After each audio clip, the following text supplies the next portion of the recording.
নমস্কার বন্ধুরা, আজকে আবার তোমাদের কাছে চলে এসেছি আর একটা নতুন রেসিপি নিয়ে। আজকে আমরা বানাবো ডিমের একটা রেসিপি। চলো তাহলে কি করে বানাচ্ছি, কি কি লাগছে তোমাদের দেখাচ্ছি। তো তোমরা দেখো বন্ধুরা, আমাদের ডিমের এই রেসিপিটা বানাতে কি কি লাগছে। আমি এখানে নিয়েছি মেন ডিম নিয়েছি, আর নিয়েছি পেঁয়াজ কুচি, টমাটম কুচি, আদা কুচি, রসুন কুচি। এটা আমরা বাটা দেবো না, সব কুচি দেবো। আমি আদা রসুনটা গ্রেট করে নিয়েছি। আর নিয়েছি নুন, হলুদ, লঙ্কা গুঁড়ো, জিরে গুঁড়ো, ধনে গুঁড়ো, গোটা জিরে, আর নিয়েছি কাশ্মীরি লঙ্কার গুঁড়ো। আর আমাদের রান্নায় তো সরষের তেল লাগে সবারই, সেই সরষের তেল, আর কিছু লাগছে না। এবার আমি রান্নাটা কিভাবে করছি সেটা তোমাদেরকে দেখাচ্ছি। চলো বন্ধুরা, আমাদের কড়াইটা গরম হয়ে গেছে। এবার কড়াইতে দিয়ে দিচ্ছি সরষের তেল, পরিমাণ মতো সরষের তেল দিয়ে দিলাম। এবার বন্ধুরা এর মধ্যে দিয়ে দিচ্ছি আমি সাদা জিরে, গোটা সাদা জিরে ফোড়নে দেবো। এখানে আমি 1 টেবিল চামচ দিয়েছি সাদা জিরে। এর মধ্যে আমরা দিয়ে দিচ্ছি বন্ধুরা পেঁয়াজ কুচি। এবার আমরা এই তেলে দিয়ে দিলাম পেঁয়াজ কুচি। এইখানে আমরা যা ব্যবহার করব বন্ধুরা, যা মশলা সবই আমাদের কুচি করা থাকবে, কোনো বাটা বাটি কিছু থাকবে না। এই যে যেমন দেখো, আমি কিন্তু আদা রসুনটাও গ্রেট করে নিয়েছি। পেঁয়াজটা নরম হওয়ার জন্য দিয়ে দেবো অল্প পরিমাণে লবণ।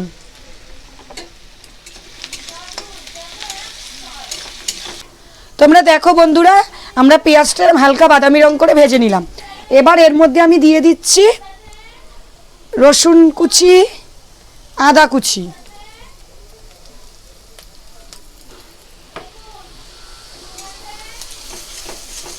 এবার আমি রসুন কুচি আদা কুচিটাকে দিয়ে ভালো করে ভেজে নিচ্ছি। এবার বন্ধুরা আমি দিয়ে দেবো অল্প পরিমাণে একটু জল। জলটা দেওয়ার কারণ হচ্ছে, এবার আমি এই গুঁড়ো মশলাগুলো দেবো। আমি যদি জলটা না দিই না, তাহলে গুঁড়ো মশলাগুলো যখন দেবো সব মশলাগুলো পোড়া লেগে যাবে, তরকারিটা তিতা হয়ে যাবে, তিতা লাগবে। আমরা যখন খাবো আমাদের মুখে তিতকুটে ভাব লাগবে। দিয়ে দিলাম জিরে গুঁড়ো, হলুদ গুঁড়ো পরিমাণ মতন দিলাম, আর দিচ্ছি পরিমাণ মতন লঙ্কা গুঁড়ো, আর দিয়ে দিলাম পরিমাণ মতন ধনে গুঁড়ো,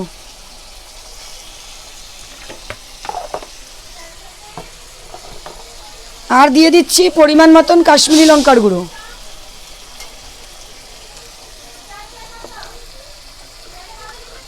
আর দেব পরিমাণ মতন লবণ।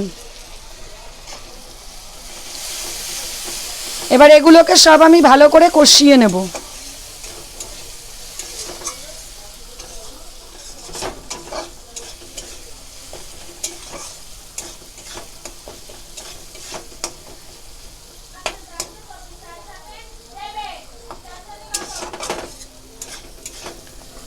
এর মধ্যে এবারে দিয়ে দিচ্ছি আমি টমাটম কুচি।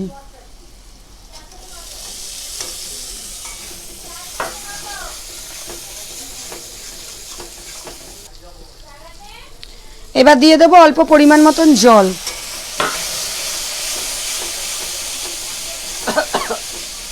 এই জল দিয়ে অল্প অল্প করে জল দিয়ে আমরা ভালো করে মশলাটা কষিয়ে নেব।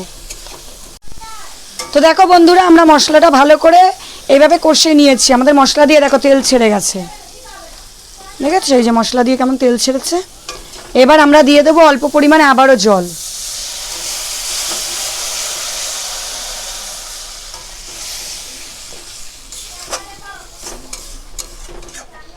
আজকে ডিম সেদ্ধ করবো না, কাঁচা ডিম রান্না করে তোমাদেরকে খাওয়াবো, তাই না বন্ধুরা? রোজই সেদ্ধ করে ডিম খাওয়াচ্ছি, অমলেট করে ডিম খাওয়াচ্ছি। আজকে তোমাদের দাদাকে আজকে কাঁচা ডিমই খাওয়াবো। দেখি তোমাদের দাদা কাঁচা ডিম কিভাবে খায় আজকে।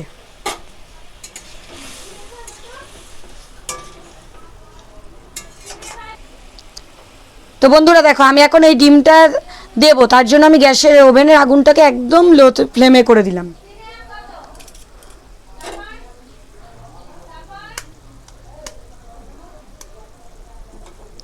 লো ফ্লেমে করে দেওয়ার পরে আমি একদম আস্তে করে ডিমটাকে দিয়ে দেবো। দেখেছো আমার কুসুমটা, ডিমটা যে দিলাম, ডিমের কুসুমটা কিন্তু ভেঙে বা ফেটে বা ছড়িয়ে যায়নি। এরম করে আমি প্রত্যেকটা ডিম দিয়ে দেবো।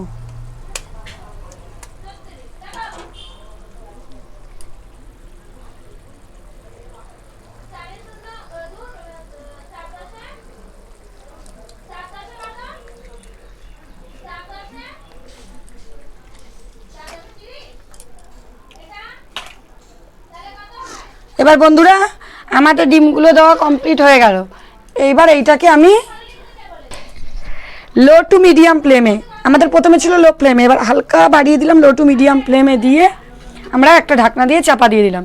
এবার আস্তে আস্তে এটা হোক, মোটামুটি 5-7 মিনিট পরে আমি ঢাকনাটা খুলে দেখবো, চাপাটা খুলে দেখবো যে আমাদের ডিমটা কতটা রেডি হয়েছে। তোমরা দেখো বন্ধুরা, আমি এবার এই যে চাপা দেওয়া ঢাকনাটাকে তুলে নিলাম। তুলে নেওয়ার পরে এই দেখো আমাদের ডিমগুলোর এই অবস্থা হয়েছে, দেখেছো আমার ডিমটার, এই যে ডিমটা যে দিয়েছিলাম ডিমগুলোর এই অবস্থা হয়ে রয়েছে। দেখো ডিমটা কতটা সুন্দর হয়েছে, প্রত্যেকটা ডিম কিন্তু কাঁচা নেই, সবকটা ডিম কিন্তু একদম ভেতর থেকে প্রপারভাবে তৈরি হয়ে গেছে, সেদ্ধ হয়ে গেছে। এই দেখো কুসুমটা দেখেছো, তোমাদেরকে দেখিয়ে দিই, এই দেখো কুসুমটাও সুন্দর শক্ত সেদ্ধ হয়ে গেছে, ভেতরে কিন্তু কোনো কাঁচা নেই। তা তোমরা দেখেছো বন্ধুরা, তোমাদের জন্য আজকে একটা নতুন ধরনের রেসিপি আমি তৈরি করে নিয়ে আসলাম। যদি এই রেসিপিটা তোমাদের ভালো লেগে থাকে তো তোমরাও বাড়িতে ট্রাই করতে পারো, ট্রাই করে দেখতে পারো, বাড়ির লোককে করে খাওয়াতে পারো। যদি ভালো লাগে তাহলে আমার চ্যানেলটা সাবস্ক্রাইব করো এবং আমাকে লাইক শেয়ার কমেন্ট করে জানিও যে তোমাদের কিরম লাগলো। তাহলে এবার আমরা এটাকে নামিয়ে নিচ্ছি। তো তোমরা দেখো বন্ধুরা আমাদের এই রেসিপিটা হয়ে গেছে, এবার তোমাদের তো বললাম ঢেলে নিচ্ছি। এবার আমি কি করেছি বন্ধুরা, এখানে আমার যেহেতু কড়াইটাতে ডিমগুলো অনেকগুলো ডিম দিয়েছি না, সেহেতু মানে একসাথে ছিল, তাই আমি এগুলোকে যেরকম করে আলাদা আলাদা করে কেটে নিয়েছি। আর তোমাদের যদি অল্প ডিম হয় তাহলে তোমরা সেইভাবে দিলে তোমাদের কাটার দরকার নেই, পুরো গোটা গোটাই হবে।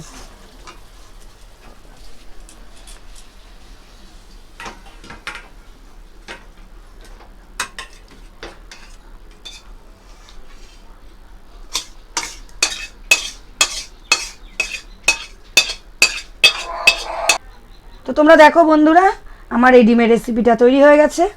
আর তোমাদের যদি এই রেসিপিটা ভালো লেগে থাকে তাহলে অবশ্যই আমার চ্যানেলটা সাবস্ক্রাইব করে দিও, আর লাইক শেয়ার কমেন্ট করে জানিও কিরম হলো। এই ভিডিওটা দেখার জন্য তোমাদের অসংখ্য ধন্যবাদ।